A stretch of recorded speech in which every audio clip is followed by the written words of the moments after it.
जय माता दी। आप सभी को कैसे हैं आप सभी लोग। आशा करती हूँ आप सभी लोग स्वस्थ होंगे, मस्त होंगे।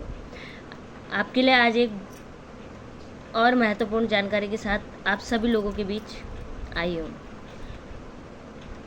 कई बार आपने देखा होगा या खुद भी महसूस किया होगा कि हम कभी भगवान के सामने रोने लगते हैं, पूजा पाठ करते हैं तो रोना आ जाता है। भगवान के सामने जाते ही या किसी मंदिर में जाते ही हम अपने आप को रोक नहीं पाते और इतना भावुक हो जाते हैं कि हमारे आंसू निकल आते हैं।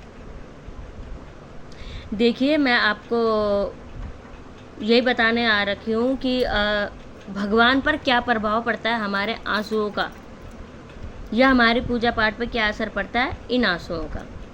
ठीक है, शास्त्रों के अनुसार भावुक भक्ति, यही भक्ति प्योरिटी है। हमारी भक्ति का सबसे प्योर हिस्सा यही है जब हम भगवान के लिए अपने आंसुओं को व्यक्त करते हैं।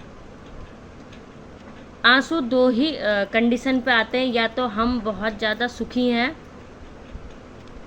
संपन्न हैं, किसी चीज़ की कमी नहीं आ रही होती है हमें, हम भगवान को शुक्रिया अदा कर रहे होते हैं कि आपकी ही कृपा है प्रभु, माता रानी आपकी ही कृपा है कि हम आपकी वजह से सुखी हैं, संपन्न हैं, हमें किसी चीज़ की ज़रूरत नहीं है, या किसी चीज़ की कमी हमारे घर में नहीं है। या फिर भगत जब बहुत ज़्यादा परेशान हो जाता है पूजा पाठ करते करते, कई बार कहते हैं ना हम लोग कि हम तो इतना पूजा पाठ करते हैं मगर भगवान हमारी सुनते ही नहीं। इतना पूजा पाठ करते हैं, जब तब करते हैं, सुबह समय से पूजा पाठ वगैरह वगैरह करते हैं, मगर भगवान तो हमारी सुनता ही नहीं है, हमारे कोई काम बनते ही नहीं है।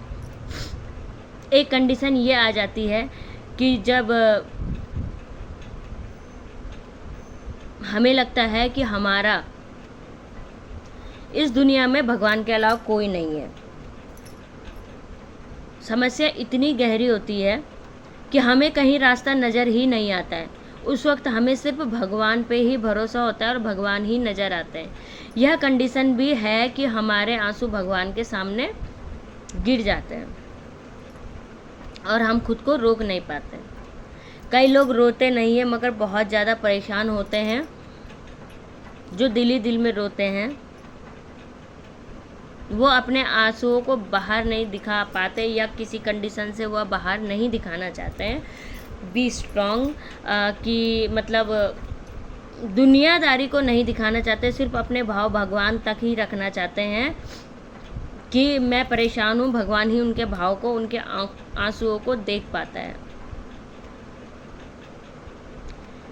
तो जब हमारे भगवान के सामने आंसू आते हैं, हम भक्ति में बहुत डूब जाते हैं, हमें लगता है कि अब कोई रास्ता है ही नहीं भगवान के अलावा हमारे पास। तो ऐसी कंडीशन में भगवान पर क्या प्रभाव पड़ता है? देखिए, इस भक्ति को शास्त्रों में भी बहुत प्योर भक्ति माना गया है। जब हमें लगता है कि हम भगवान के लिए भावुक हो गए हैं, या अब हमारा पास कोई रास्ता नहीं बचा है, सिर्फ भगवान ही है जो हमारी मनोकामना को पूरा कर सकते हैं, या कई समय से चल रही मनोकामना अचानक से हमारी पूरी हो गई है, ऐसी कंडीशन में भी हमें लगता है ना कि ये कभी हो ही नहीं सकता है। हमारी कोई मनोकामना होती है और लगता है कि ये कभी हो ही नहीं सकता, ऐसी कंडीशन में भी भगवान के सामने आंसू आ जाते हैं। तो इस कंडीशन में भगवान आपके और करीब आ जाते हैं। आत्मा और परमात्मा का मिलन होता है। प्योर भक्ति है, क्योंकि इस भक्ति में कोई छल नहीं है, कपट नहीं है, इसलिए आत्मा और परमात्मा का मिलन इस समय होता है। अगर आप परेशान हैं, बहुत ज़्यादा दुखी हैं और भगवान के सामने अपने आंसुओं को गिरा रहे हैं, तो माँ भगवती ज़रूर आपकी बातों को सुनती हैं। आपको जो भी परेशानी हो उस परेशानी से आपको दूर करती है, या काफ़ी समय से आपकी कोई मनोकामना है या कोई कार्य रुका हुआ है, वह कार्य नहीं हो रहा है, आप माँ से कहते हैं या अपने इष्ट से कहते हैं, बाबा भोलेनाथ से कहते हैं, आंसू गिर जाते हैं। तो इस कंडीशन में माँ आपकी मनोकामनाओं को ज़रूर पूरा करती है। जब भी आप सुबह शाम का पूजा पाठ करें, भक्ति और भाव से करें। ये नहीं है कि जल्दीबाजी में काम निपटाया और मैंने पूजा करनी है, दीपक जलाए, घंटी बजाए और निकल लिए। जी नहीं।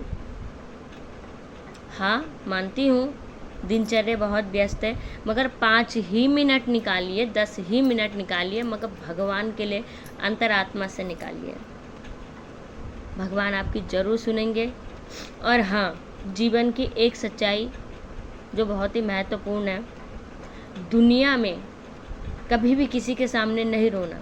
अगर आपको कोई भी परेशानी है, आप सुबह शाम पूजा पाठ तो कर रहे हैं, दीपक जला रहे हैं अपने इष्ट के नाम का, फिर हम अपनी परेशानी दूसरे को क्यों बताएं? हमें अपनी परेशानी अपने इष्ट के सामने रखनी, दुनिया के सामने। दुनिया हाँ हाँ करेगी, हे राम करेगी, मगर आपको सल्यूशन कभी नहीं देगी और आपका साथ कभी नहीं देगी।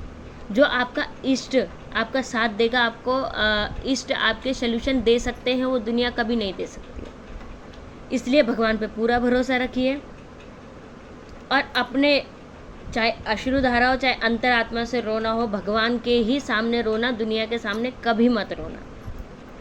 ये मेरा सजेशन आप लोगों के लिए है। अगर आप भगवान के सामने रोएंगे, आपका कोई भी कार्य नहीं रुकेगा। दुनिया के सामने रोएंगे तो आपकी बातें सारी फैल भी जाएंगी और आपका जो कार्य होने वाला भी रहेगा वह भी नहीं होगा।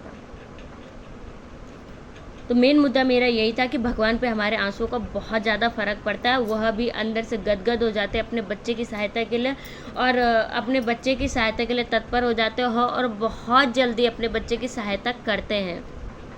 कभी भी ऐसा मत सोचना कि हम पूजा पाठ कर रहे हैं, क्यों हमारे साथ ही नहीं। देखिए, ये हमारे नसीब का खेल होता है कि इतना हमने झेलना, मगर हमारा इष्ट कभी भी हमारा बुरा नहीं करता, हमारे देवी देवता कभी भी हमारा बुरा नहीं करते। आज की जानकारी में इतना ही। जय माता दी, जय महाकाल।